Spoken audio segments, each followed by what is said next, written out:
Welcome back, pod people.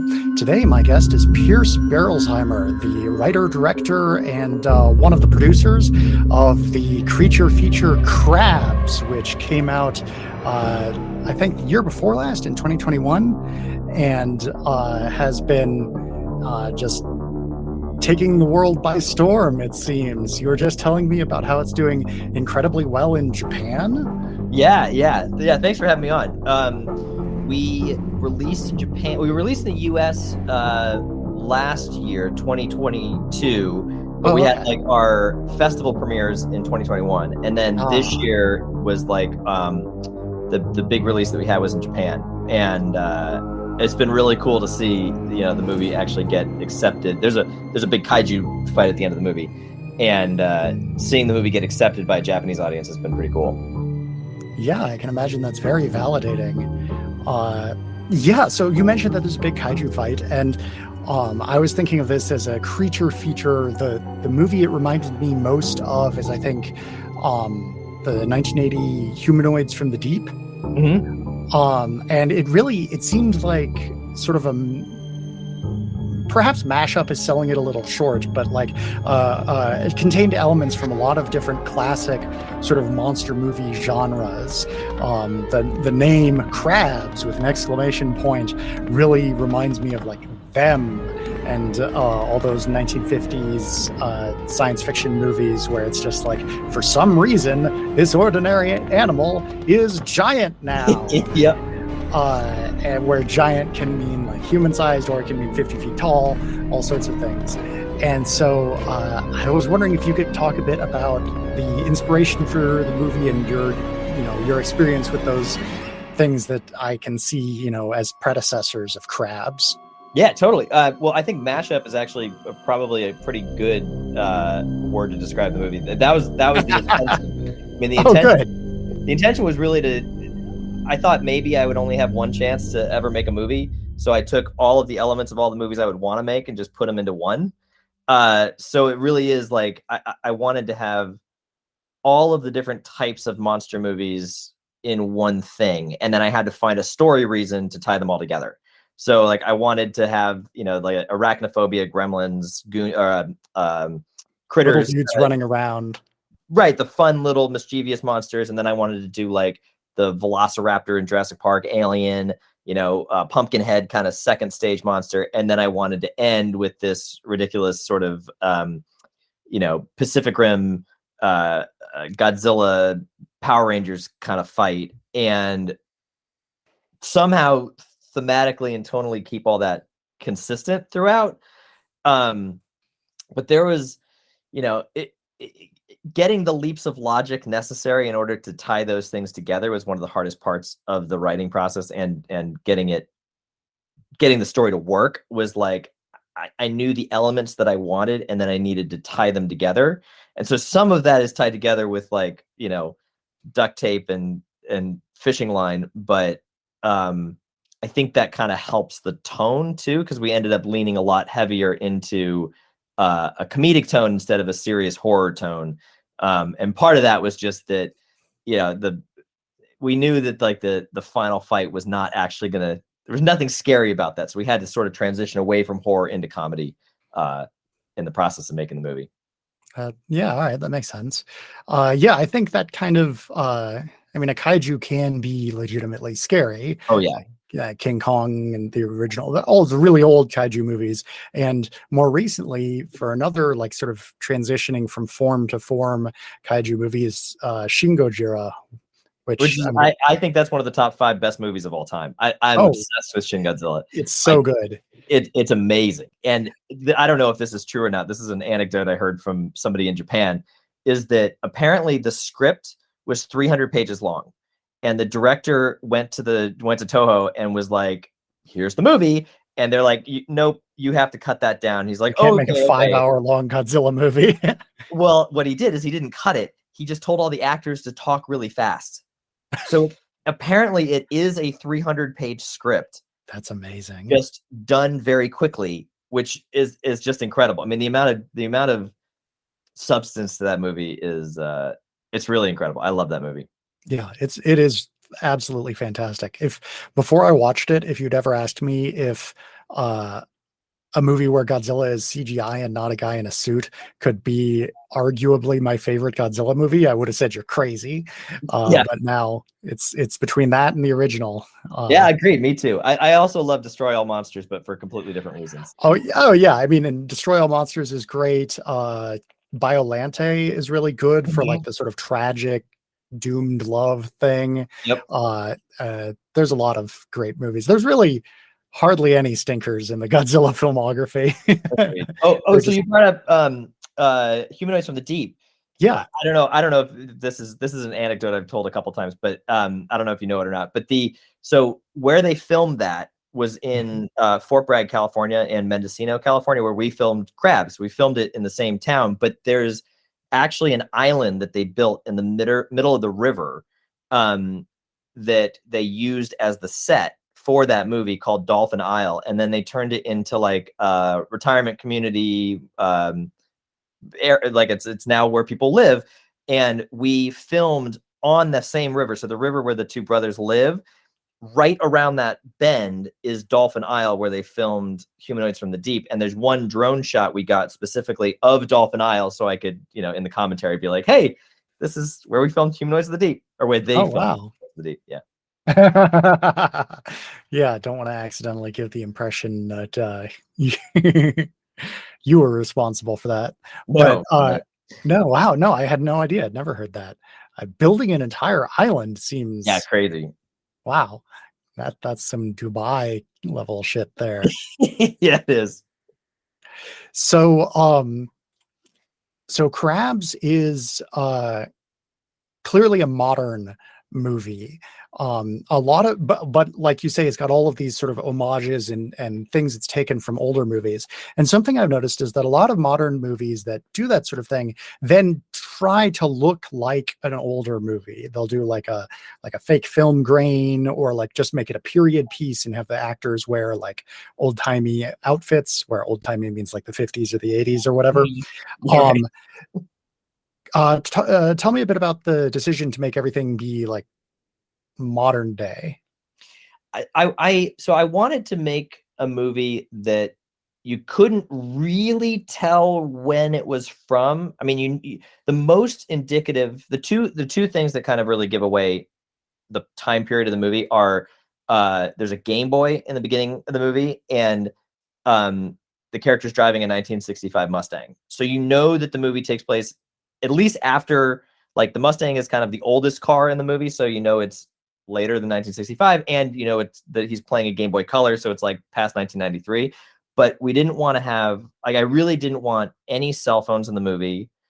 I didn't want any sort of anything that you could tell it took place in, we filmed it in 2015, so nothing that indicated that it took place in 2015. And part of that was that a lot of those older movies have sort of a timeless feel, where they don't use technology in a way that dates the film. And I feel like so many movies from the 90s and the 2000s date themselves immediately because somebody pulls out, a flip phone or a pager or a BlackBerry right. And so people today watch that movie and they're like, "What the hell is that?" So I wanted so it takes you out of it, or it was technology that ages in a way that isn't sort of fun retro. And so the Game Boy for me was the one thing that is like, 50 years from now, people might look back at that and be like, "Oh yeah, I kind of know what that is. I know, it's not a pager where the technology is so far advanced that you like don't even remember what it's used for." It's like, and I felt like that. I also didn't want to make it in a certain time period, like have it be an 80s movie either, because I feel like movies that try to do that also are dating themselves, where like the nostalgia for the 80s is a nostalgia only during a certain time period. And then it will be nostalgia for the 90s and then nostalgia for the 2000s, right? So if I try to hit a nostalgia beat, it means that the movie's going to only really be relevant for the time when nostalgia for that era is relevant, right? So it come around later, but then it's no longer going to be a thing. So I tried to have it be future proof. future proof, right? I wanted something that, you know, you could watch 10 years from now and get the same thing out of it as watching it now. Like, and kind of it worked, thankfully, because we released the movie in 2022 and we shot it in 2015. So I think it looks like a 2022 movie, even though we shot it, you know, 8 years, 7 years beforehand. So Yeah. I think that the thing that really most made me look at it and go, this movie was made recently, was not any part of like the production design or anything like that. It was the crisp, clear digital cinematography. Where I've seen, so for example, another movie I've enjoyed recently, The Barn. Have you seen that one? Yeah, it's good. Yeah, so that's another like recent movie, but it's really trying to replicate the visual of an older film like that. So and they nailed that. They did a fantastic job doing that, I thought. Yeah, it's really fun. I like that movie a lot. I actually watched The Barn and Crabs on the same day. Oh, cool. Nice. Yeah, because both of them were on my list of movies to watch. And then somebody else that I interviewed for this was like, you know who you should interview is you should interview the guys who made The Barn and the guy who made Crabs. And I was like, all right, well, I definitely need to watch the movies before I interview anybody about them. So I guess they're moving to the top of the list. That's awesome. So I'm really curious, you're of the people that I've interviewed, you're probably having the most successful theatrical run at the moment, with all of that stuff that you were talking about in Japan. And that starts to give me an idea as to why I'm only seeing it available on TVOD here. Yep. Which for anyone listening who doesn't know, there's 3 kinds of common video on demand. There's TVOD, or transactional video on demand, where you like pay $3 and then you can watch the movie. There's SVOD, or subscription based video on demand, which is like Netflix, where you pay Netflix a certain amount each month and you can just watch as many things as you like. And there's AVOD, or advertising based video on demand, which is like Tubi or YouTube, where you watch the movie for free, but you have to put up with ads every now and then. So tell me about why you chose to distribute this on TVOD, how you're doing the distribution, and what your future plans are for that. Is it going to come to AVOD or SVOD at some point?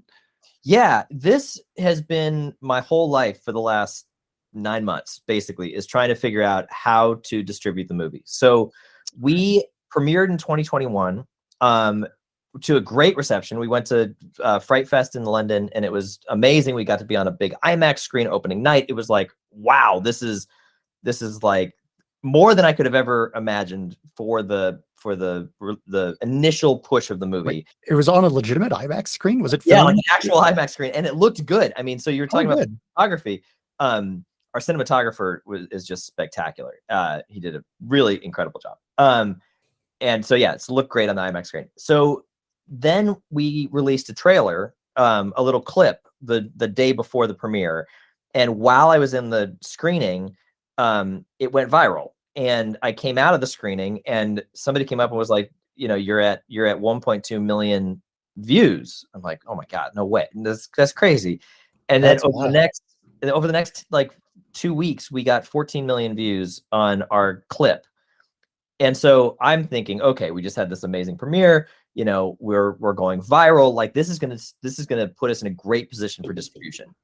And then the distribution offers started coming in, and they were significantly less than I was hoping for. And I was very surprised how low the offers were. And would you mind throwing out specific numbers? $15,000 for 8 years. For just the US or worldwide? Just US, $15,000 up front for 8 years. 8 years. That's not very much. And then like 30 to 40% of the back end. That's a pretty bad deal. Well, so then it gets worse. So then, I mean, that was one. There were others. I mean, we got like a $60,000 offer, but they wanted to cut out one of our characters from the film who's in like 40%. They wanted to cut Radu out, and we're like, well, that's not going to work. So 60,000 was the most we were offered. And then I also have this incredible lawyer. So my lawyer was looking at all the contracts, and there's verbiage in a lot of the distribution contracts where it's like there's no expense cap. And Oh, so they can be like, oh, we owe you, we made 100,000, but we spent 100,000 on advertising, and so there's no profit. That's exactly right. And so Hollywood accounting, man. yes. And then I talked to other filmmakers, and the amount of times that other filmmakers are like, yeah, our movie made $1 million, but they expensed $1,000,001, and we're never going to be able to see, what their expense report is because it doesn't say that in the contract. Or we had to audit them. And then when we audited the distribution company, it came back that they owe us $200,000, and now we're in legal fight, and they have way more money than we do as an independent filmmaker. So like, we're never going to be able to actually pay the legal fees in order to get the money that they owe us. So I'm running into that sort of barrier and feeling very defeated about the whole process, especially when the reception seems so great. And so I ended up deciding on self-distribution, where there's a company called Bitmax that I am using in the US, where you put your movie up, and it costs. So there's two main companies that do self-distribution. There's Bitmax and FilmHub, and basically the difference is FilmHub takes 20%. They may have changed it. This was 9 months ago, but when I was researching it, FilmHub takes 20%. Bitmax doesn't take anything, but they cost about $3,000 up front. And then you keep 100% of the proceeds. So I decided on, I figured that if $3,000 was the equivalent of 20%, then I'm not in a great boat anyway. So I would rather gamble. That's that 15,000 offer from a while ago. Right. So I'm like, okay, I'll gamble with the $3,000, put it up on Bitmax, do my own. The only thing is that they don't do any marketing. So I've had to do all of my own marketing, which is another expense on top of that. But yeah, no kidding. For the US, I decided that I would rather bet on the quality of the film and have either, I put 8 years of my life into this. I'm like, either the film is going to sink or swim on its own. And I would rather be able to. If it does sink, it's got legs. Yeah, there we go. Exactly. Right. So yeah, so just self-distribution was a big gamble. And I decided to do just TVOD and physical media, just Blu-rays at the moment. Okay. Because I figured that in the initial push, there are the people that want to see the movie, and they will seek it out and they'll buy it at full price or rent it for $3 or whatever. And those are sort of the people that I know will immediately want to watch it. And I don't really have to do very much marketing because, I'm the type of person that if I saw a movie that said crabs ! And I read the summary or I saw the trailer, I would buy it or rent it. So I'm like, okay, there's people like me out there this speaks to them in some capacity. Yeah. They will be my initial audience. And then after that, I have to decide what to do with SVOD or AVOD. And I've heard that AVOD is really where all the money is at the moment. But that matches up with what other people have been telling me. Yeah, so I'm with Bitmax, I can go directly to a couple AVOD platforms.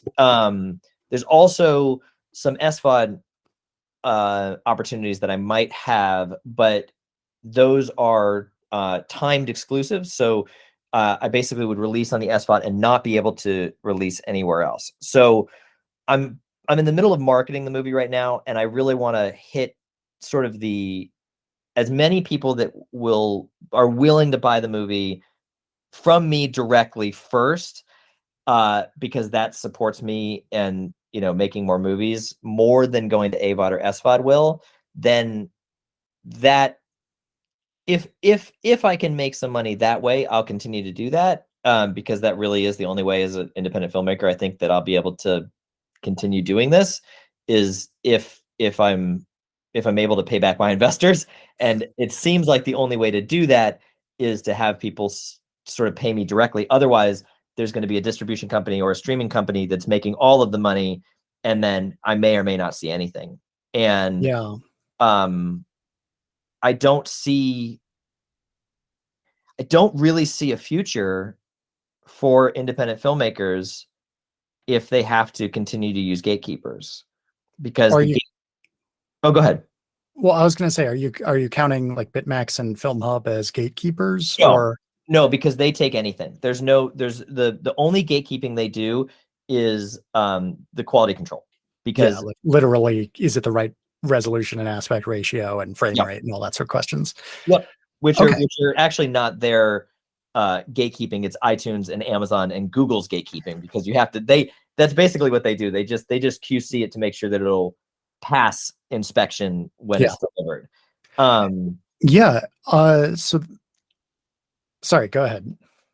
Oh no, it's been a really interesting, as a, growing up, I really wanted to be a filmmaker. I wanted to make movies and tell stories, and and knowing, not having any idea about what the distribution landscape looks like in 2022 and 2023, it was a very eye-opening experience to learn about, especially because I have no background in this. I had to basically learn it from scratch. Like, even our Blu-ray, we self-distributed. So I got in touch with Allied Vaughn, who's been an amazing partner. They're fantastic. They take 50%. But then they do all of your shipping and they put it on Amazon. You just have to deliver them the Blu-ray file and the artwork. And so then I had to figure out, okay, well, I want this Blu-ray to be a certain quality. So I have to figure out, I want, all these multiple commentaries and all these deleted scenes, but I don't know how to build a Blu-ray. So I had to find somebody that would independently contract building out the Blu-ray. And I wanted, I'm a big physical media guy. So I wanted to make sure that our Blu-ray was sort of a collector's product and was a really high standard, even though it's self-distributed. So then I wanted to make sure that we could do an O-ring. So I had to negotiate with the O-ring is like the cardboard piece, for anybody who doesn't know, that goes over top of the plastic Blu-ray, and it just gives it an extra sort of quality to it. And you can have multiple pieces of artwork. So then Allied Vaughn had never done O-rings for independent filmmakers before, and so we had to negotiate how to make that happen. So there's just so many hoops that I had to figure out from scratch, which is one of the reasons that we premiered the movie in 2021 and didn't release it to the end of 2022. That makes sense. Yeah. So this is your first feature film. Have you made like short films before this, or? Yeah, I've produced 2 other features, and then I made a bunch of shorts in college that are awful, that no one will ever see because they're garbage. Relatable. Yeah, as everyone does. And then I did a bunch of I started doing stop motion animation. So that was like cool. My initial filmmaking path was in stop motion animation.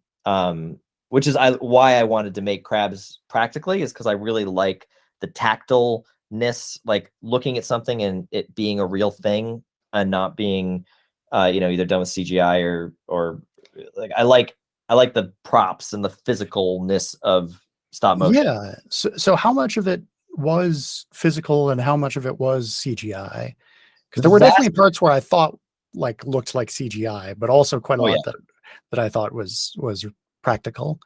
The initial idea was to do everything practically. I didn't want to do any CGI, but when we had a very limited budget, and so we couldn't keep trying things. If something didn't work, it was like, well, we don't have the budget to pay for testing to do more here, so we'll do as much as we can. But so there's the big CGI moments are, there's a molting scene that we tried to do practically twice, and just the 2 different methods of doing it practically didn't work, and so we had to do CGI because practical effects are here's the thing, like, practical effects are expensive and CGI is no longer expensive. It just isn't. And so it's way more cost effective to do things in CGI than it is to do them practically. I prefer the practical effects in most cases, but what you can do with CGI is really incredible too, because you can get something like nuanced that you can't necessarily effect. So our puppets were amazing. I loved our hand puppets, but to get a nuanced emotional performance out of a hand puppet is very difficult. And so there's a scene where the little crab is crawling up to the girl and it has to sort of like look like it's in pain and then die. And that we couldn't get with a puppet. And so we ended up using CGI for that. But even our CGI, the the way I tried to do the CGI was we took 360-degree photos of the actual props and used the prop as the layer of texture for the top of the CGI model. And so all of the models match our props in texture as much as we possibly could, and in design. Like we use those as the structure for the CGI model. But yeah, so the molt was the big one that we just couldn't do. And then there's an explosion in the beginning of the movie that very obviously is CGI that we couldn't do practically. Yeah, explosions are much more dangerous when you do them practically than when you do them with CGI. Yeah. Oh man. Yeah, so all right, here's a sort of two-parter kind of complex question for you. Cool. So I think most people would agree that what really separates like a good movie from a great movie is how much the audience cares about the characters. And in a horror movie, which this kind of is, you can, like in most movies, you want the audience to love the characters. But in a horror movie, it's okay for the audience to hate the characters, because what really matters is the fact that the characters are going to be in danger, and you want the audience to care about the outcome of that danger. And you mentioned that one of the distributors you were in talks with wanted to get rid of the Radu character. Mm-hmm. Tell me a bit about what you did to try to make the audience care about the characters, and about the decision to, and no offense here, make Radu super annoying. Yeah. So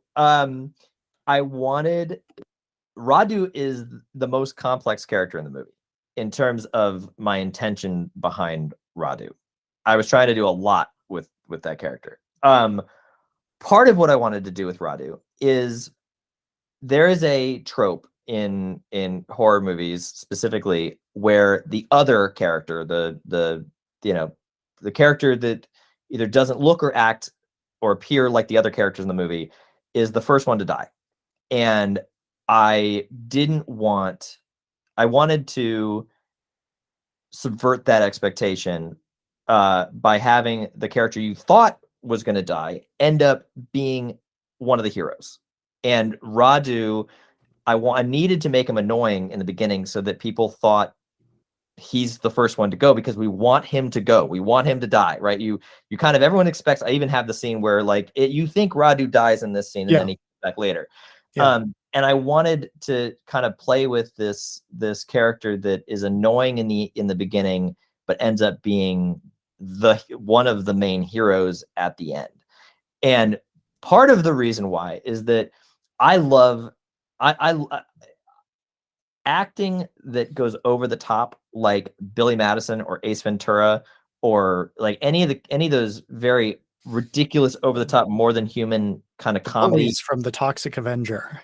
Yes, I like that stuff. I like that type of comedy, that really exaggerated comedy. And I wanted that in the movie just because I love it. It's just something I like. So Radu also serves that role, but the main role that Radu serves is as the world gets crazier, as they're building the giant robot, and they're talking in nonsense science terms. I knew it would be very easy to lose the audience by them just being like, this isn't real. This is absurd. How in the world are they going to build this 6-story tall giant robot in 4 hours, right? Like that just doesn't, the leaps in logic were such that I thought the audience would have a really hard time following us here.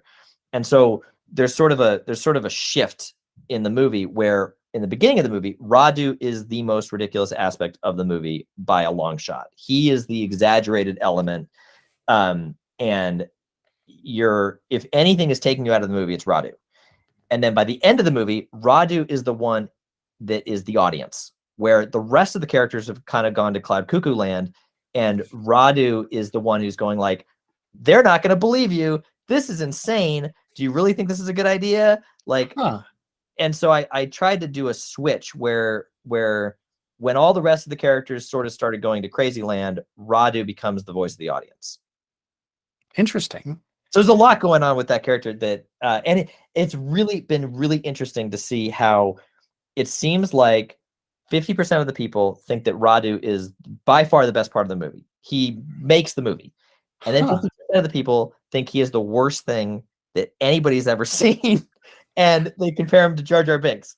And so there is a very firm line. There's not really a soft opinion on Radu.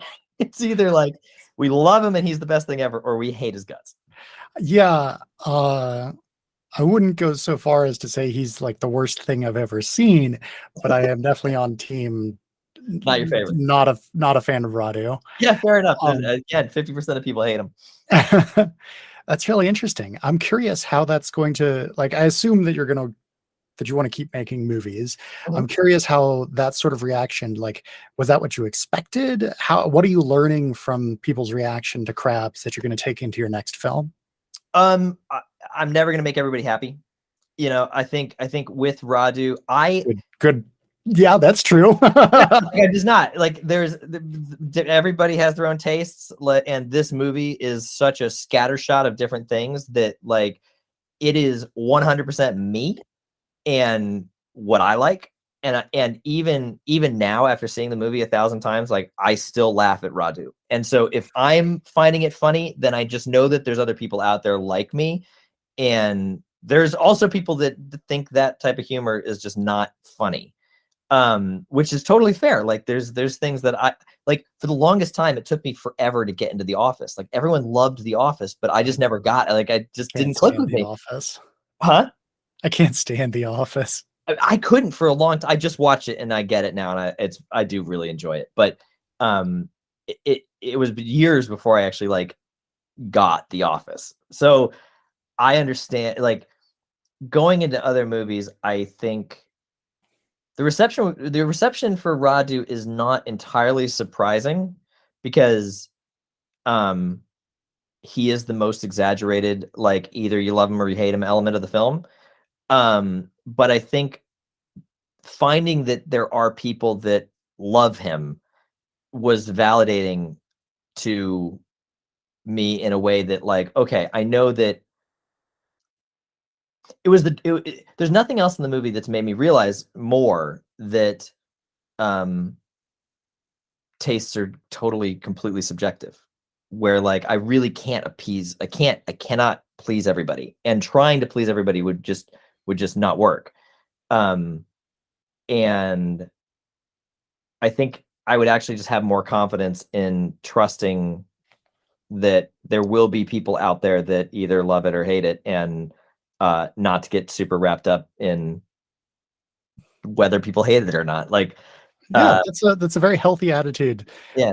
To make art that you like, and just trust that there are other people who also like that kind of art. Yeah. That's good. You're not going to end up like tying your ego to satisfying everybody is a good way to like make you hate yourself. Yeah, I think, you know, if nothing in the movie worked, that'd be one thing, right? I feel like I would have to go back to the drawing board and be like, okay, I gotta reassess what I'm doing here. But the fact that there are people that got what I was trying to do and really enjoyed even not just that element, right? But any of the elements, that it's like, if there's, okay, to be fair, there's so many long shots with this movie. Like, there's so many different elements of it. One of the things I would do is I would focus more in a second movie. I would focus a long more. shot. Do you mean like something that's unlikely, or do you mean a shot from far away, or do you mean a shot that lasts a long time? Oh, no, none of those actually. I mean like, I hope people will like this. Like, it's not something that, like, having a teenage romance in the film, like a prom scene that's sweet in the middle of the movie, is not sort of what you would expect if you're trying to make a everybody will, when you go into a monster movie, you don't necessarily expect to get a Disney Channel sweetness scene in the middle of the film, right? Or the pots, there's a lot of weed in the movie, right? So like if you don't like weed, you're not going to like this movie if you have a moral objection to weed, right? Or there's just things in it that aren't going to be for everyone. And so I think I made it such a niche, especially with Radu and the giant, like the kaiju battle at the end. Like there's definitely people that are like, I like the beginning of the movie and I like the middle of the movie, but I don't like the kaiju fight. So I made all of the elements sort of so niche that when I do another movie, I will sort of focus in on one niche and not have a whole bunch of niches all working together. All right. Yeah, I can see what you mean. And that also sort of ties back into a thing you were saying earlier about how you were coming at this initially from the perspective of this might be the only movie I ever get to make. I have to throw everything into it. And that reminds me of a thing that I've read more than once. I forget who said it. And it was either about like novels or albums where like artists frequently their first one is their best one because they have it draws on their entire life's experiences, and then their second one just draws on the life experiences between the first one and when they made the second one. Yeah. And so I'm curious, like, is there anything that you wanted to put in the movie that you couldn't, or like is there any of that feeling of like, oh well, I've made all the things I wanted to make, and or do you like still have specific things you really want to create? That's one of the best questions I've ever been asked about this project, because it really, that is the question. I mean, if I am struggling with everything now, with anything, it is that question, because I feel like I've always, from a personal identity standpoint, right? Like I've always wanted to make movies. And that's what I've declared I wanted to do for a very long time. That's what I focused my attention and my energy on in school. That's kind of the direction that I've been heading since I was 10, right? And now I got to do that. And I've got a completed movie, and I'm sitting next to my, my shelf that has my Blu-ray on it. And that's like the thing I've always wanted to have accomplished. And now I've sort of accomplished it. And not only have I accomplished it, but I accomplished the project and also the story I wanted to tell. And when I was going into making Crabs, I was actually going to go into make a different, we started raising money in a completely different project. And one of the producers came up to me and was like, if your heart and soul is not in this, if this is not exactly the movie you want to make, don't make it, because you might be stuck with it for 3 or 4 years. And you're gonna hate the process if this is not exactly what you want to make.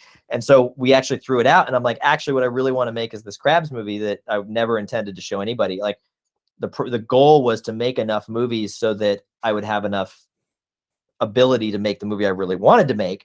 And then the advice I got was just go crazy, go wild, make the movie you really want to make. And so that's what we did. And so now I've been writing, and I've been working on like what the next project is. And I've definitely found it challenging to creatively find something that feels as important as this felt, or as rewarding as this felt, because I feel like I've already made the movie that I really wanted to make. So now I'm trying to create a movie to make that is the next movie that I have to sort of decide I really want to make, because now I understand what the process is. I know the challenges and the hurdles of actually getting a project made and getting it distributed and getting it out. And so deciding what creatively is worth that effort, now that I understand what effort goes into it, is far more challenging than I'm going to shoot for the project I've always wanted to make, because I've got one chance to do it. Now I know that that's accomplished. Like the purpose of it and the meaning and sort of the self-identity are no longer wrapped up in one project. It's now creatively, what do I want to do? And how do I follow up the grand project that I got to make that was my first film? How do I follow that up and feel like it is has the same sort of weight to it that the first film did. And it's challenging. I mean, that is the thing that I've been struggling with since this has been complete. I hear you. Yeah, that all makes a lot of sense. Speaking as one artist to another who works in a similar sort of like each thing is this big project that involves like business, production. Something that I've found to be really true for myself is that by the time I finish and like actually finish with one project, I'm kind of burnt out on the stuff that project is about. And Yeah. so my next project is usually very different. And so, like in games, I've gone from, like this is a fiddly tactical game to this is like a broad story game, and stuff like that, and different genres, different mechanics, which I mean, mechanics aren't as relevant, but like different visual styles, stuff like that. Mm-hmm. So, I don't know if you've been thinking about genres, but consider. Oh yeah, that's exactly what I've been doing. Is I've been working outside of, part of me thinks that if I could ever, Crabs was such a fun film that if I could get Crabs 2 off, I mean, I have ideas for like many Crabs movies. And if I could get Crabs 2 off the ground, that'd be a blast. All the actors are down to do it. I know what we would do. I'd love to be able to do that. It really just depends on if Crabs takes off. Crabs 2 will be much easier. But beyond that, I've been totally outside of the horror and comedy genre. I've been writing a dark fantasy movie. I've been writing basically a silent action movie. I'm trying to take. I don't really like doing things I know how to do. As soon as I know how to do it, I'm sort of bored with it, and I move on to something else. Like I'm like, why? Once I've learned how to do it, why would I want to do it the same thing again? Like that doesn't seem fulfilling. So I typically write for things I don't know how to do, so that the process of doing it can be me learning how to do it, because that's where I feel most creatively charged is, and I feel like I'm at my best when I come into something being like, I know nothing. I need to consult the people that know a lot in order to take what I want to get out of it and learn how to do that by basically taking direction from other people. And so that's kind of how I've been thinking about my next projects is like, what do I not know how to do film in the film world, that I would really like to accomplish. And so some of the pitfalls that I fell into with Crabs, where I felt like I had to know what I was doing, but I had no idea what I was doing, were the action scenes. Where like the choreography for the final fight scene was, the way we choreographed that was like, it was me and a storyboard artist. And I was just being like, okay, the camera's here. And then I would hold a prop sword and act as one character. And then I would move to the other side of the room and act as the other character.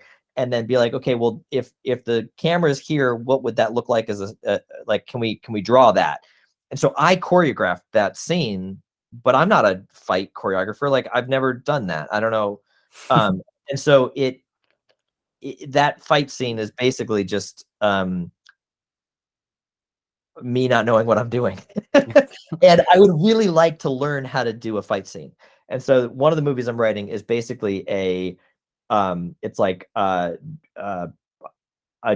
also want to learn how to do something in a very specific setting, like a naturalistic prop setting. Like anyway, so one of the movies I'm writing is like John Wick with swords. It's a siege movie. It's a man wants revenge on the king and goes and tries to kill the king.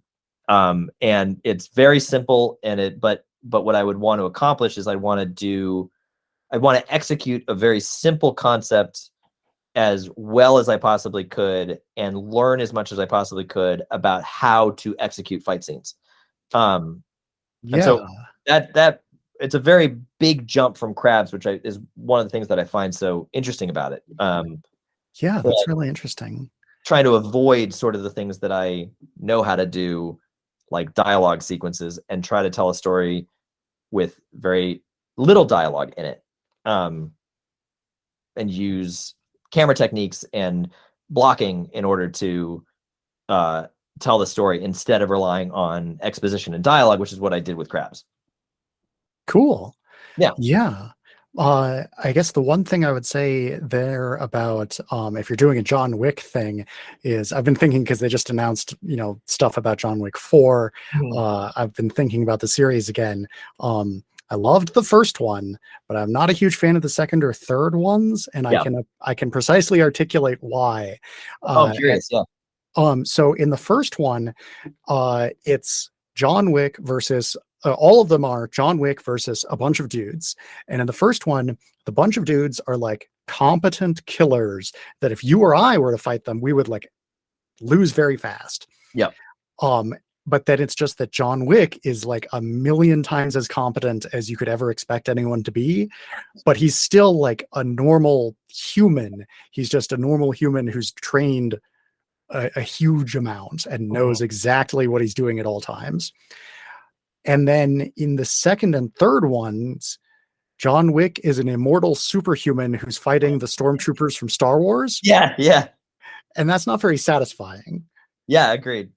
Like I watched a double feature of Logan and John Wick 2 when those came out, and John Wick has a better healing factor than Logan does.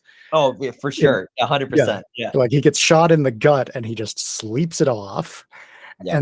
And so what I would say is, in your sword movie, you want the protagonist to get injured at some point, because if they never get touched, then you never feel like they're in danger. Right. But I think the worst thing you could do is have them get injured.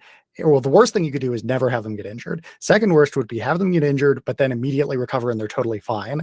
But something that I don't see very often, but is really cool whenever I do see it, is have the protagonist get injured and then have that injury stick with them for the rest of the movie and have it actually matter. Like show that they can do a thing in one scene and then they get injured and then they're in a position later where sorry, what was that? Oh yeah, there's repercussions. Right. Yeah. Like show a scene later on where you're like, oh, they could do this. Oh no, they can't. They're like, their left arm is fucked up or whatever. So a sword action movie where the characters like react to being hit with swords the way that you really would be very interesting to watch. Yeah, there are so many. The thing that, so John Wick, one of the things that movie does so well is that I would want to learn how to do is that they allow you to watch the choreography. It's like a beautiful dance. It's like a scene.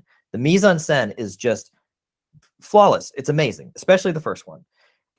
And most action sword movies are quick cuts because people don't know how to use swords, right? So you cast an actor that doesn't actually necessarily know how to do sword fighting, and you do a bunch of camera angles so that it makes it seem like they're doing something amazing, but you don't actually ever really see the sword fight itself. The Liam Neeson jumping over a fence scenario. That's exactly right. And so part of what I would want to do is I would want to shoot the whole movie where you can actually see the beauty in the choreography. And yeah, I mean, part of it is I want to make something gritty. Crabs is not gritty. Crabs is colorful and a lot of, none of the characters really are really in any peril. It looks like they're in peril, but you kind of know they're all going to be fine. This is a movie that I would want to do the far exact opposite of that. Like exactly like you're saying, like if you get hit by a sword, there are repercussions. Like that doesn't just go away. And the other thing with the first John Wick that really is like the catalyst for what I am thinking about here is I know exactly what his motivation is. His wife dies. She leaves him a dog. It's all of his meaning and purpose. It's all of his, giving up the life that he had for something sweet and innocent that he wants to be. He desperately wants to just be somebody who walks his dog. He doesn't want to be in this world anymore. He found a reason to get out. That reason died. That reason has now been replaced by a memory of that reason that is enough for him to sustain that. That dog is killed. All barriers to him having any reason to survive are gone. and he is like, my new reason to survive is to kill the person who wronged me, right? Right. That's it. It's super clean. It is one of the most clean character motivations in any movie that I've ever seen, and it's beautiful in its simplicity. When you get to John Wick 2 and 3, I don't remember why he's doing what he's doing. Yeah. I just don't. It's cool action. They're beautiful. I really enjoy watching them, but I don't know why he's doing the things that he's doing. It just doesn't have the same motivating factor that the first one does, right? Yeah. That's what I would want to do with the movie, is have a incredibly clean motivating factor and play with that, because another thing that Crabs is jumbled. I mean, it is a mess with I'm not trying to diminish the movie, but there's a lot of going on. There's a lot of special effects. There's characters want, there's two romances. There's wanting to walk with mechanical legs. There's like all these different motivating factors, wanting to save the town, and then there's all the crabs, right? So there's so many different. It's very messy. It's a very messy, sort of over encumbered movie, and now I know how to do that, and I want to step back and do something that is the opposite of that, which is like the John Wick version, which is the most clean, simple character motivation I could think of. Yeah. So I'm gonna guess you've already seen like a lot of Hong Kong action movies. Oh yeah. Okay. Yeah. Yeah. You're talking about like simple, clean, and like both in story and in cinematography, where the camera is back and allows you to see everything. A camera, not quite a camera move, but I'm not quite sure the term for it, but a thing that people used to do a lot that I don't see very much anymore is like someone does a cool stunt and then we see it again from a different angle, and then we see it again from a different angle. Like I think something like that could be used to get both the merits and the of the quick cut action frenetic thing, and the merits of the like wide shot. You can see everything that's going on. So that sounds really cool. Now I'm really eager to watch this sword movie when you make it. Well, that was something that I realized with Crabs, that I don't, beyond the expense reason, I don't know why you wouldn't do it. So when we shot Crabs, one of the, we only had X number of days to do it, and we only had one camera. We had two cameras, but we mostly just used one because there was a difference in quality. So for all of the singles, we had to run the scene every single time we'd move it to a different actor, right? Because we're using one camera, right? So, and then we would do, for the action sequences, we would do the same thing. We'd do the wide shot, then the over the shoulder, then the over the shoulder, right? We would do 3 setups for exactly the same thing. What I would love to do is, and I know that on movies where they have big explosions and stuff like that, where they can only do one take, they get, or car wrecks, right? They have a lot of cameras running at the same time to capture the same sequence and then edit it that way. I'd love to do that for action sequences. I'd love to capture it from multiple angles and then assume we're going to use one take, but then allow us to do an edit that isn't, because when we get in the editing room and you have, the same scene run different times, it's like, it becomes a little bit like playing telephone, where you don't know exactly how it was the last time you did the setup, and then you've got 45 different takes. Editing it is a kind of a pain. So shooting multicam, I'd love to work with multicam, and I'm sure there's reasons that not to do that I don't know. But yeah, I'd love to try that. Yeah, it's interesting because like multicam used to be really popular, especially on television. But these days everything's single cam. You're right. I don't know. Speaking as someone who can't afford a bunch of cameras, I can understand one reason, but yeah, right. I think that's probably the key reason, but it's still true for like, or at least I think it's true for big budget movies. But now that you mention it, I'm less confident. Yeah. So a question I asked you a while ago, and then we sort of got sidetracked, which is totally fine. I've been loving this conversation. What do you do to get the audience to care about your characters, to love or hate them? Yeah. I knew that was the most important part of the movie. That a movie can exist based on the creatures on its own and get so far, but if you want a movie to stick around, or you want people to actually care or want to share the movie or have it mean anything to them, you have to get the characters. You have to care about the characters first and foremost. But beyond Counterpoint, the original Godzilla. Huh? Counterpoint, the original Godzilla. That's Sorry, true. I do agree with you in general. I just No, because it's only because we're that's talking about kaiju movies that it that is that is an example of the case where the themes of the movie outplay the themes of that movie are so strong that the characters are a means of sort of communicating the theme more than the reason you see the movie. That's definitely not a universal claim. Although you can one thing that I like to do, and sorry for interrupting you right after I asked you this question, but one thing that I like to do is think about the setting of a film as being like another character in it. And indeed, the setting for Crabs is really like specific and evokes like a distinct place. And I would say like the two main characters in the original Godzilla are Godzilla and Tokyo. Yeah, no, I agree. And that was something that I was really cognizant of as the setting, because I wrote the movie for that town. Like, I knew that we had to have a unique small town setting. Otherwise, it would be, we could do like the beach, of Jaws, or it had to be, the setting had to be something that was familiar but unique. And that town kind of fit that bill perfectly. But for the characters, I wrote the way I tried to get people to care about the characters was, I put as much of myself as I possibly could into them. So I was using sort of anecdotes as scenes instead of trying to make up a fake narrative reason for something, or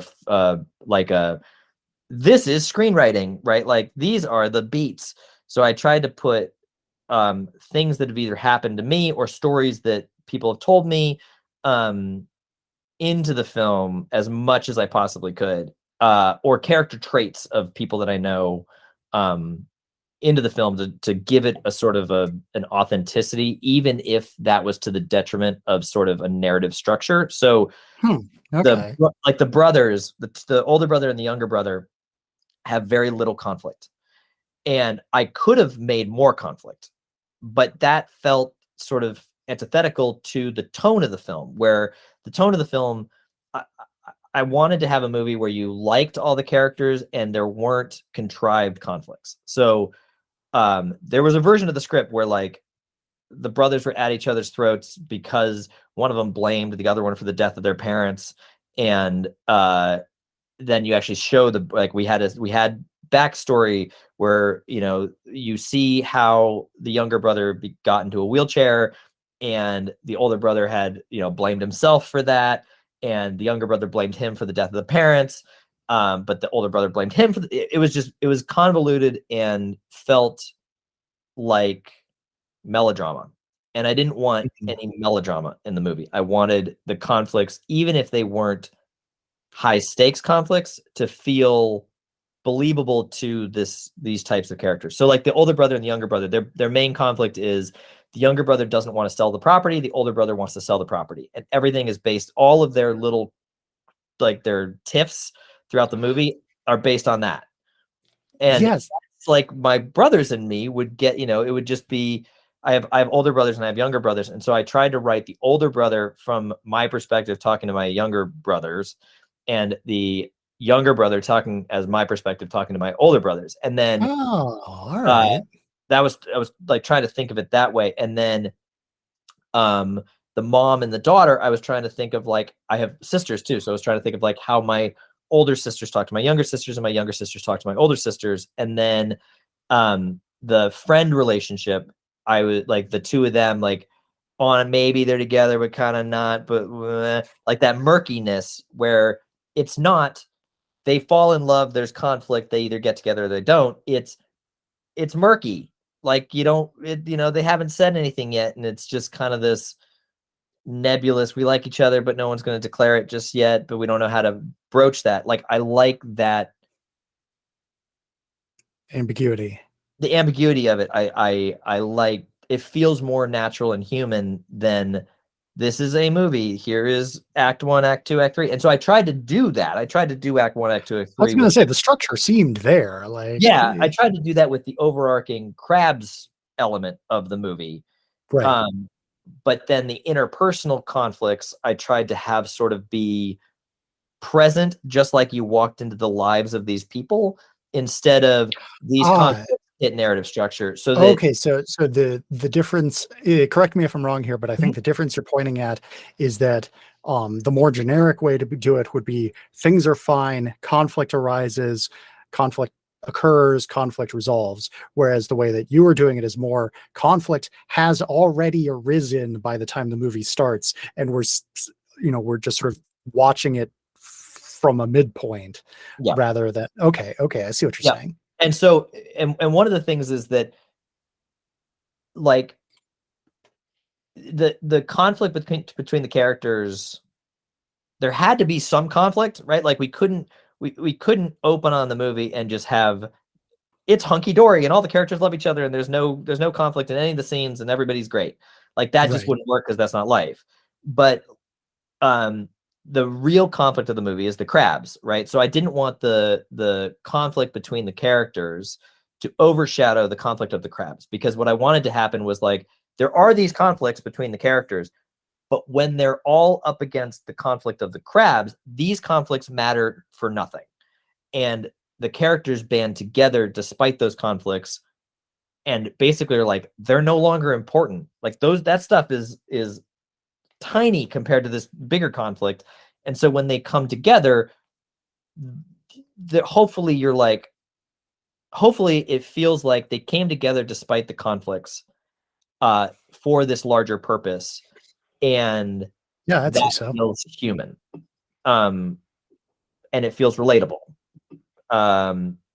Instead of, like, I feel like there's so many horror movies that I've seen where they build up conflict between the characters and I'm like, that's not important. There's zombies. Like, who cares? You should just be working together. Like, what? And so it's like this weird naturalistic take on character development. So you mentioned that you didn't want to have melodrama. What to you is the difference between melodrama and just drama? Because there is drama, like and maybe I'm wrong. Maybe this is a definitional thing that I just don't know the definition of melodrama. No, I'm going to say, like, I've never heard two people give the same definition of melodrama. That's why I asked what to you is melodrama. To me, melodrama is conflict that could be solved with one conversation that isn't. That people bounce around the conversation and don't have the conversation. I can see why you want to avoid that kind of thing. And it drives me nuts where there's like you could solve this conflict by an easy solution that the audience sees, but the characters don't see it. Yeah. Or it's a contrived conflict because it benefits the story, where the plot, it benefits the plot. And the conflict is contrived for the plot, not because of the character development. And I don't like that either, where it feels like they have to be in conflict because there has to be a resolution, because that's what the story dictates, instead of that is the story. Like, if it's not the story, then it shouldn't be there. And like, there's a great example, like in the TV show Chuck. So for anybody, spoilers for Chuck. The characters get together at the end of season 3. You expect it. It's the big payoff. It's this great thing. One of the characters' mothers has been declared dead. Then the mother is alive again. And then that causes conflict between the two characters that you've already got catharsis about. At that point, I don't feel like I care at all about anything that happens after that, because the conflict is contrived.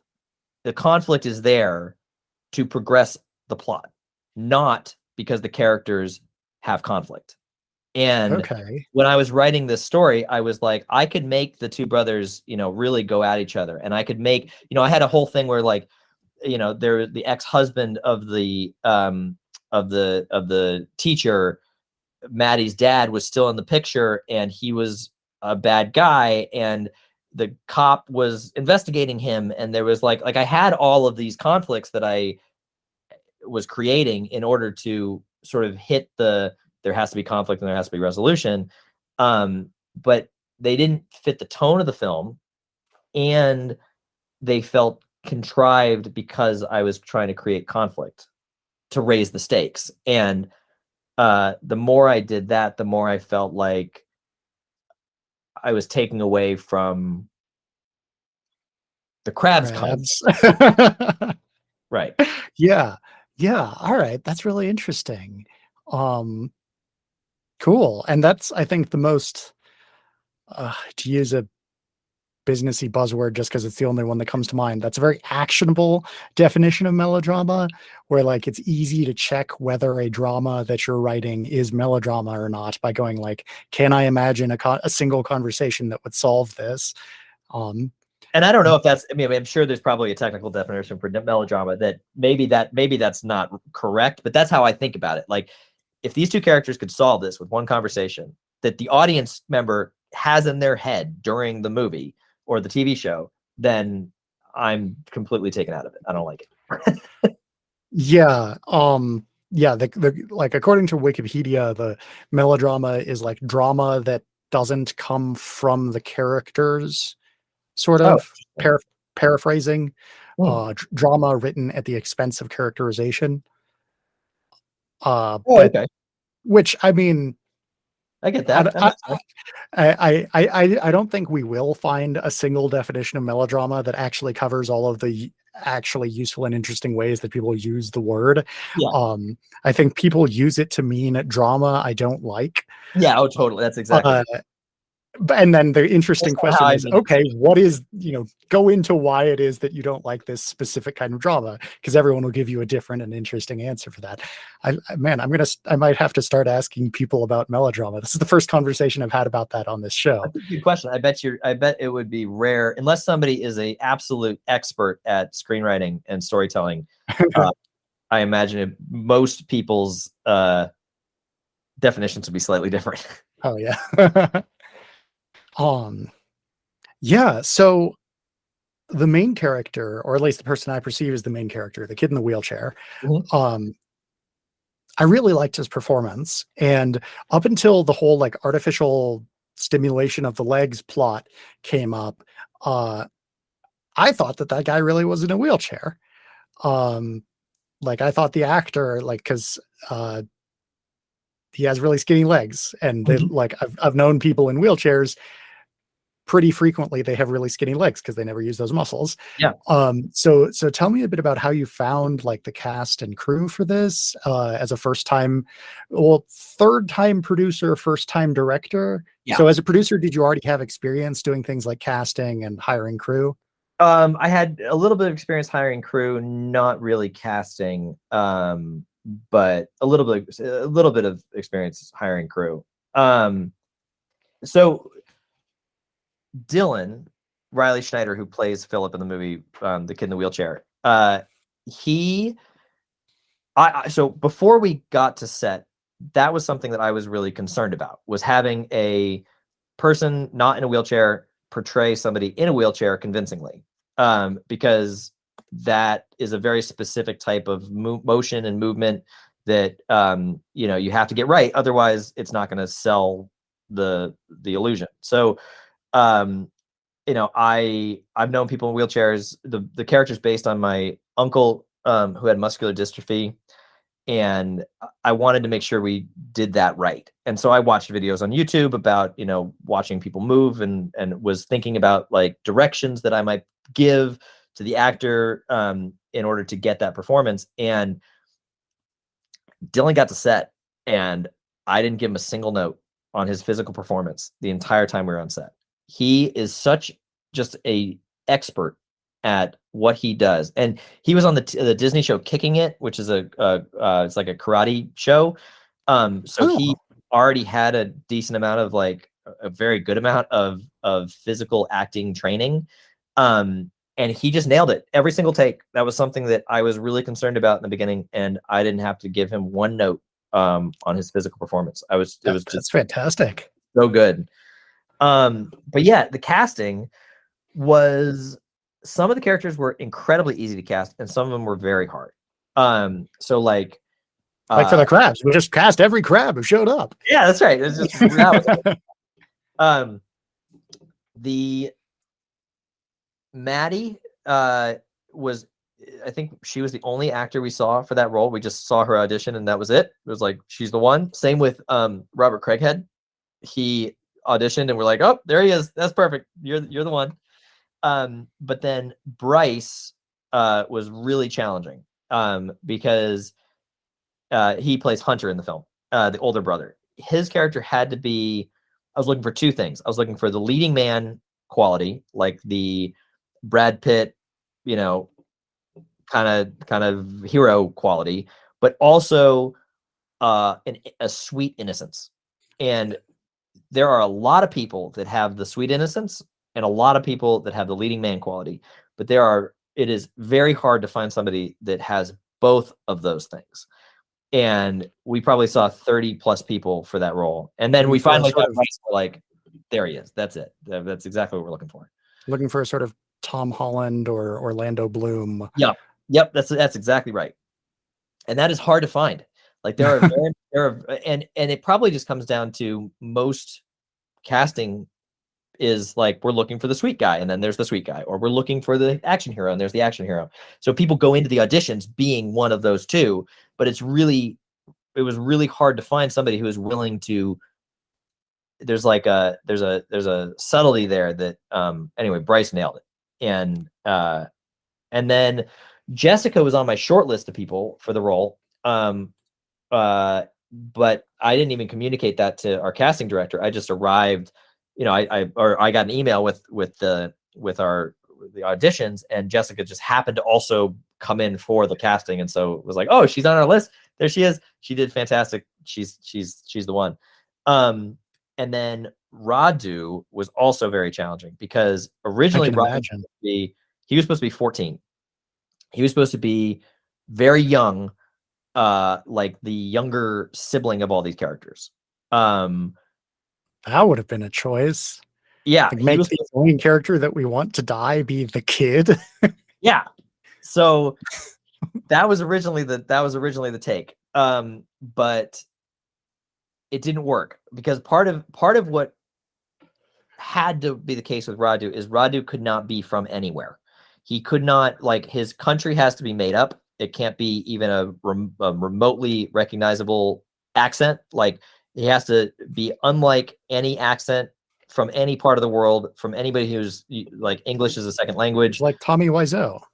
Yes. Like, you cannot know where he's from. You cannot predict where he's from. You cannot, because otherwise it would come off as like a racial stereotype. And that is not, we wanted to avoid, like, even his currency is made up, right? Like, he's not supposed to represent anybody but Radu. And so a lot of the people that came in read the dialogue with very specific accents. And we got accents, like every range of specific accent you could get.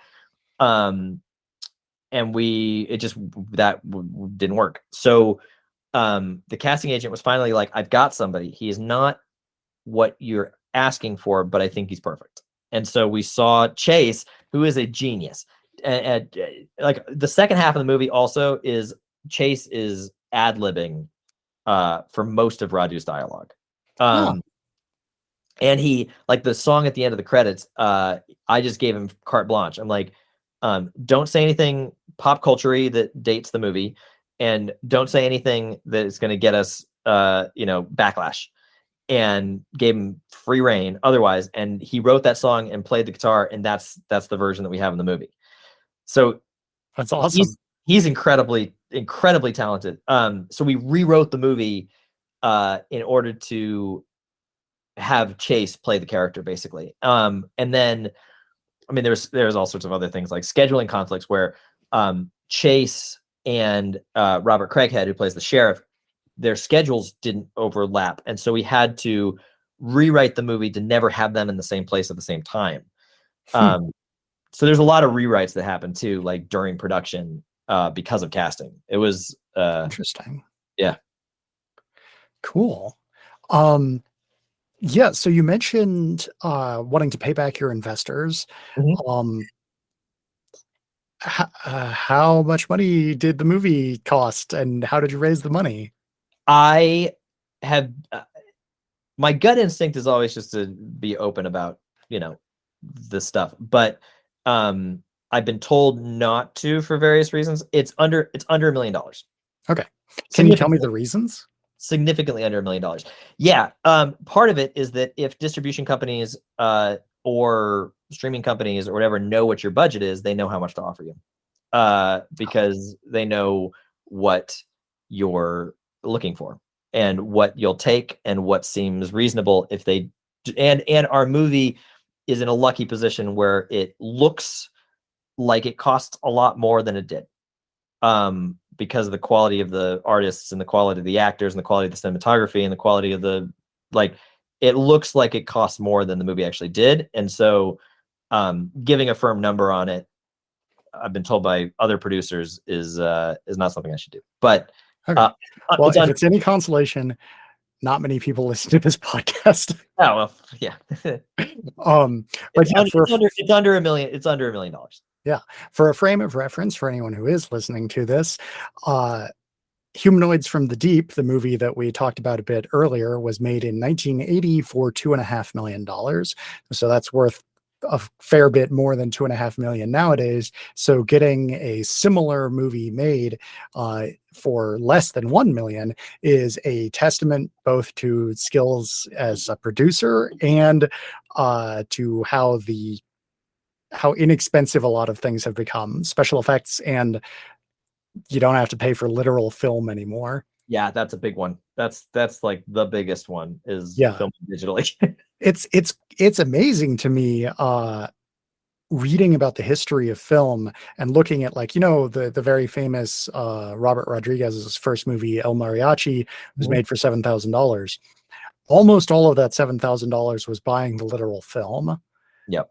So, like, if he had owned a modern digital camera before it could have had a budget of like $500. That wild. It's so the amount, like, even when I was making my shorts and stuff, the cost of things was so much higher than they are now. Like, the barrier to entry really is incredibly low. And then I'm watching people use AI to do VFX and stuff right now on YouTube, and it's just like, oh my God. Like, the next 15, 20 years of creative entertainment is going to be open and democratized to everyone, which is so cool. Yeah.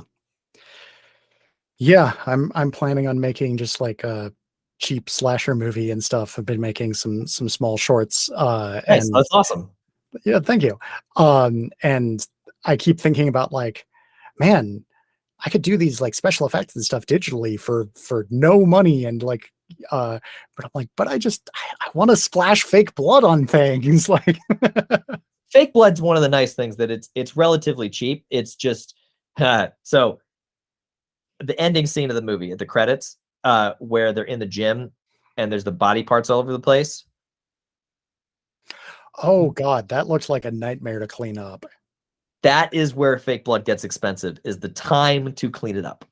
Yes. It is not so much that fake blood is expensive, but that probably took 8.5 hours of cleanup time. By how many people? 3, 2. All right. PAs cleaning it up for like. Oh, you made the PAs do it. Nice. Yeah. Well, I mean, everybody else was doing other things. Yeah. We got to get to this next shoot. No time to clean this up. PAs, get on it. And then the wrestling team had a match the next day at that high school, and their mats would stick to the floor. And so we had to ended up hiring somebody to come and clean it, because it was so bad. It was so bad. What was it? A standard sort of corn syrup base, or yeah? I think it was like corn syrup and maybe chocolate sauce or something like that. Have you ever worked with Ultra Slime? Oh yeah. Yep. We had a bunch of Ultra Slime on the movie. Okay. Yeah. Oh, I didn't there weren't any shots that jumped out on me as being like, that's definitely Ultra Slime. Mostly But the mouth of the oh, creatures, okay, ultra okay, slime all over it. that makes sense. And then when they're molting, like when it's in the prom, we covered the whole thing in ultra slime. Okay, cool. Yeah, that's I guess that's a relatively contained way of doing it. You're not getting it all over your actors or the floor necessarily. Right. Yeah. It also gets super slick if you're using ultra slime on a wood floor. We did a little bit of that when we were like crushing the crabs and stuff like that. That stuff is so slick. Jessica, unfortunately, she fell and she's fine, but we got to be super careful if you're using that on wood floors and having people walk around. Yeah, I interviewed some people, the folks who made the short Guts. Oh Have you yeah, seen yep. that? Yeah. Yeah. That was it. Nevermore, I think I saw it in Nevermore. Yes. Yeah. Yeah. It was. Yeah. They went to the episode where I interviewed them hasn't gone live yet, but they were talking about how they're looking forward to going to Nevermore when I interviewed them. That's So awesome. yeah, they very clearly used a lot of ultra slime in that, and like get it on somebody's face, and then oh man, Yeah. everything I hear about ultra slime makes me never want to use it, but everything that I see ultra slime used for makes me really want to use it. It And looks great. so It does look great on camera. It's a pain, but it does look good. yeah. So you're currently, like, I'm thinking about your future plans. You're currently still trying to figure out what you want to do in terms of distribution. Like, you've got it in Bitmax, and it's going to be it's currently available in TVOD. The hope is to get it available AVOD or SVOD Yeah, I without mean, signing a terrible contract. it will go on AVOD for Okay. sure at some point. I don't know when.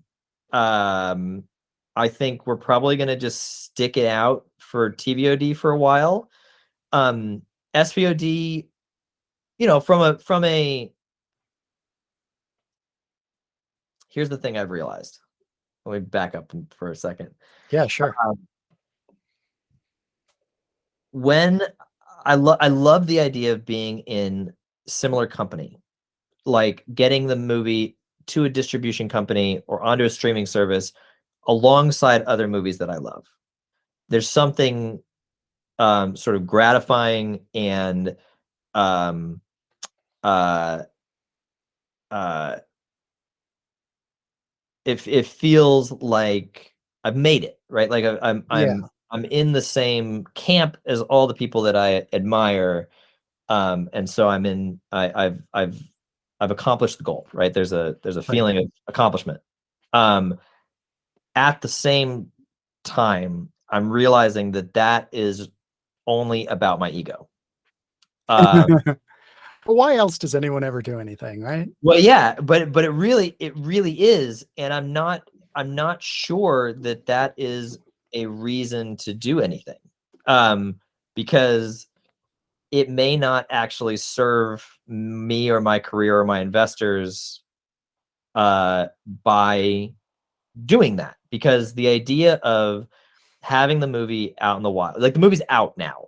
If you want to watch it, you can go watch it. You can go rent it for $3, Right. right? Yeah. It's not that expensive. $3 is like a cup of coffee, right? You can watch the movie for a cup of coffee. So the idea of putting it out for free, or for a subscription service where, I might get 10 grand, right? For X number of years on a subscription service. 10 grand for multiple years. Wow. Yes, for multiple years. That's yeah.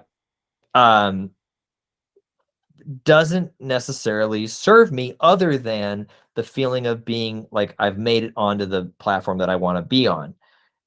Because it and then anybody who subscribes to that can watch it indefinitely, right? Like, Yeah.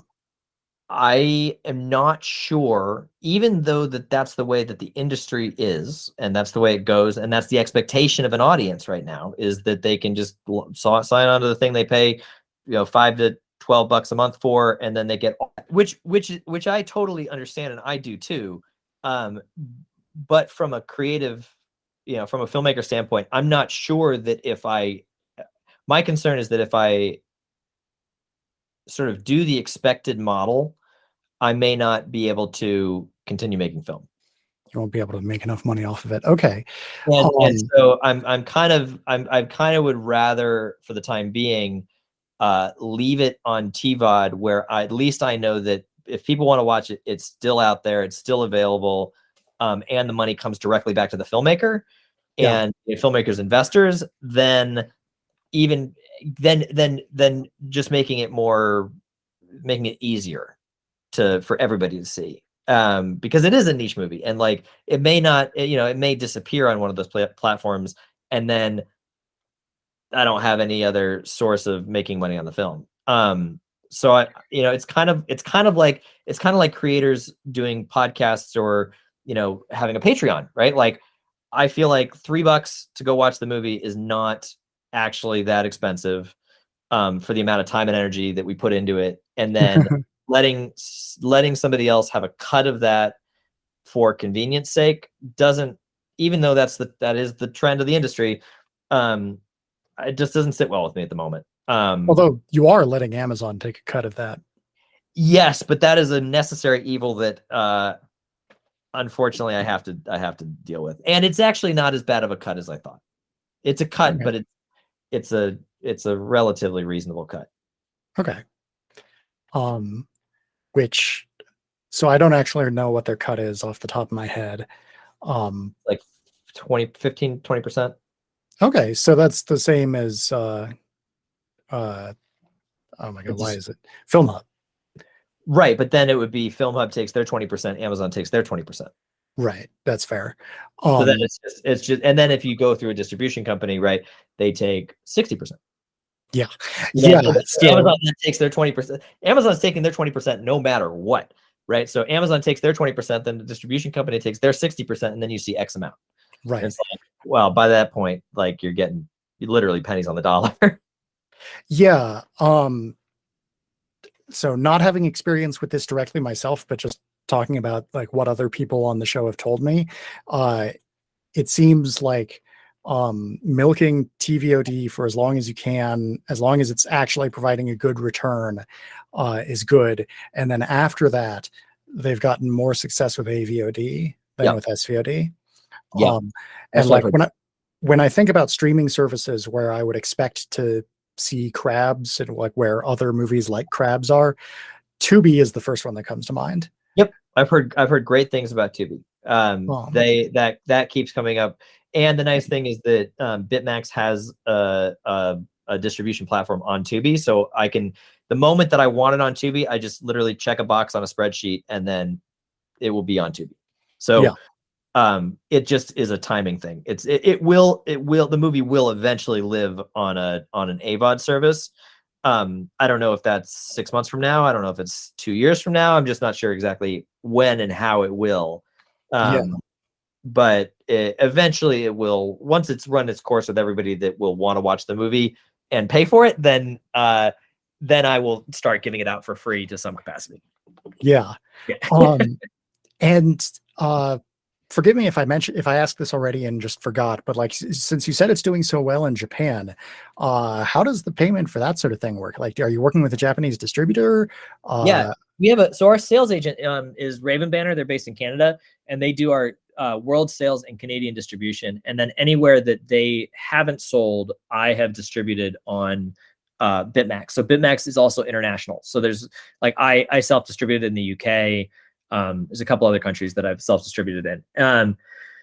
But with Japan, that was through Raven Banner, and they partnered with a company called Extreme, who's been doing all of the Japanese distribution and promotion. And they've been doing an awesome job. And it really came down to negotiating through me negotiating with Raven Banner, and then Raven Banner negotiating with Extreme. But basically we have a 50-50 split on theatrical after expenses and marketing. So I don't know their expenses and marketing. So we'll see. I have no idea. I know it's doing very well, but I also have no idea how much they've paid in marketing and how much the theatrical expenses they incur are. So it, I'd love to think that maybe we make our entire budget back based on theatrical sales in Japan because it's been selling out theaters. And we might not make anything because their marketing expenses were exactly the same. So who knows?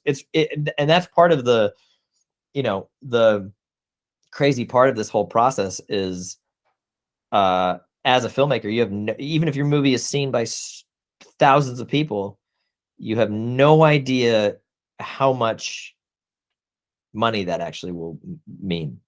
Yeah, it's really crazy. It's really, really wild. Yeah, speaking from experience, it is in different medium, it is really easy to just dump an unlimited amount of money into marketing and not necessarily make a return on that. Yeah. So that can be a problem. So we've already talked about this a bit, but this is the question I like to close with. Where do you see the future of independent cinema is going? You've already talked a bit about how it's becoming more democratic and open and just anybody can do it.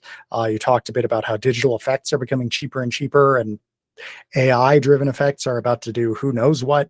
What else do you see? So I think of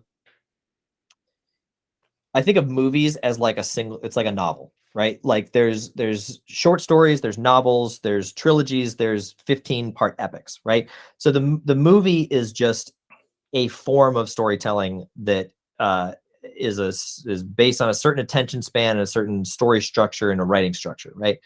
So what we're seeing with TikTok right now, right? is where I think film is going to go. Not that it's going to go all short form, but like advertising on TikTok is a totally new way of advertising. People make short videos for not very much money and they become the number one advertising, the trending video for companies. And now companies are hiring people to do their advertising on TikTok, and it might cost them $3 in VFX to do some shitty VFX thing that gets 15 million views for this crazy big company. And that's now who's doing their advertising. Like Lotus on TikTok, the car company, some of their new viral videos are insane and they cost almost nothing in VFX work. So we're getting to a point where ideas and trends are becoming the thing that dictates what rises to the top. And it's not the gatekeeper saying this is quality, therefore you can buy it and we'll distribute it. It's democratic. This is the thing that goes viral. This is the thing that everybody likes, right? And filmmakers now have far more resources to make whatever they want to make. And so we're going to be seeing really high quality things made for very little money. And so quality used to be the thing that's the gatekeeper. Like right now we're in a world where quality is the thing that gatekeepers are gatekeeping against. So if a movie's not good enough or it doesn't look good enough or whatever, the gatekeepers. And by quality, you mean like subjective, how good the film is, as opposed to like, is it 4K? No, I mean like technical quality. Like okay. There are gatekeepers for technical quality. So if your movie isn't up to a certain technical quality, then you aren't going to get looked at from distribution companies. Like you're not gonna get picked up or put on a platform. That technical quality requirement is going to go away, as is it's just going to come down to the quality of the story, right? Like, so it'll be back in like the early days of video. Where people made movies like Sledgehammer or Redneck Zombies. The quality of the story is going to be the thing that rises to the top. And I think that more than anything else, creators are going to own their own content. There's not going to be a reason to sell your content and give middlemen the cut, because I'm hearing that a lot.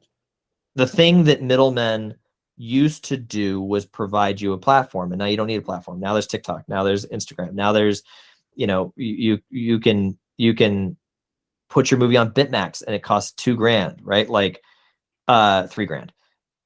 or Film Hub, and it doesn't cost anything. Film Hub, and it doesn't cost anything, right? Like, and then you just create stuff and put it out there. I mean, like, and the quality of, like, if you look at YouTube videos from 2011, I mean, this is what I mean, is like, if you look at YouTube videos from 2011, the quality of the video is not very good. The quality of the video today costs less, and it's incredible, right? So that the I'm not going to watch that because it has bad quality is going to be a thing of the past. Like, I don't want to watch that movie because it was made cheaply. Like, that's not going to be a thing that people have to deal with anymore. Everything is going to look good. Like, it's all going to be high quality. Oh, okay. So you're not saying that standards are going to lower. You're saying that, like, consumer grade equipment is going to be so high that it doesn't matter what people's standards are. It'll be easy to meet them. Yes, that's exactly right. So I think everything is going to, it's not that people are not going to watch things because it looks cheap. Everything is going to look really good. Even low budget stuff is going to have good CGI. Anybody can learn Blender, right? You can, everybody knows Blender, right? You can outsource Blender. I mean, enough people, I don't know Blender, but sure. I mean, I don't either, but there are enough people that do, that it is relatively cheap to get high quality VFX work, right? So your imagination is the limit of what stories you want to tell, and your time. And so I have this feeling that we're going to see more movies of higher quality that are put out, that are owned by the filmmakers, which we already are. There's a movie, a Dutch slasher movie, I forget what it's called, Heidi, that's only being sold on the website. They're only selling it on the website for like 2 months before the movie's sold anywhere else, which is crazy. There's also another Kill Her Goats or something like that, is another indie movie that is only sold on Blu-ray at the moment. So there's going to be more movies where the filmmakers can realize that, like, they don't need somebody to get it out for them. They can put it out themselves. And I think it's just going to be a flattening of the landscape. What there's going to be is there's going to be the big ones at the top, like Marvel and Disney and Avatar, and then there's going to be everything else, and it's going to be a flat level playing field. Interesting. Yeah, like something I've heard a lot of people bemoaning is how mid-budget movies are going away, and have been for a while. But if that's just because it used to be that you needed to spend this amount of money on film and this amount of money on special effects, and now you can get the same thing without spending that money, then it just, mid-budget movies are turning into low-budget movies, and I think that's a good thing. and like the expenses of hiring famous actors. Like, if you have a hilarious act, like we're going to see a lot of Napoleon Dynamite type movies where that actor, Jared Hess, I forget his name, but he came out of nowhere, right? But he was hilarious and incredible, and overnight became somebody that everybody knew. And you didn't need to hire Jared Leto for that role. You didn't need to hire some famous actor for that role. It was the quality of the performance. And so we're going to see, and you can already tell that, like, the culture of celebrity is going away. Like, my little sister doesn't care at all about any actor who's in any movie or what their life's like. It just doesn't matter. It's all about the people on TikTok. And so we're going to start seeing people that it isn't because somebody else has said that they can be famous that they become famous. We're going to start seeing actors come out of nowhere because they're really good, and that's all. And so I'm hoping that that's the world we're going to see. Yeah, that's a really nice and optimistic view. And just to clarify, Jared Hess was the director of Napoleon Dynamite, and John Hader is the star. That's it. Thank you. Yeah, no problem. Great. Well, it's been wonderful having you on, Pierce. This has been a great conversation, at least from my point of view. Yeah, me too. Yeah, thanks for having me on. This has been fun. Awesome. Well, so at the moment, everybody can find Crabs on their local transactional video on demand service, such as Amazon, and I'm also going to guess Apple TV and stuff. Yep, iTunes, Apple TV, Vudu, Google Play, and Amazon. All right. Is there anywhere on, like, social media or anything like that that you would like to direct people to as well? Yeah, I'm at PIBEROLZ, PI Barrels, or you can check out at Crabs Movie on everything but Twitter, because our Crabs Movie Twitter, we don't know the password for, so it's been inactive since 2016, and Twitter will not allow us back into it. Oh my gosh. Don't look at it in Twitter because it's dead. But everything besides Twitter, we're going to be posting new, like, behind the scenes stuff. And then check out the Blu-ray too. The Blu-ray is like the definitive version of the movie, and it's packed. Like, I learned how to direct based on watching like behind the scenes features and stuff. And so I wanted to give back in that way. So there is a ton. If you're a movie buff, there's a ton of stuff on the Blu-ray. And where can people buy the Blu-ray? Amazon, Barnes and Noble, Walmart websites. Most nice. Amazon. The big retailers. Yeah. Cool. Well, I look forward to watching John Wick with swords when you make it. Awesome. Thanks for having me on. This has been fun. Absolutely.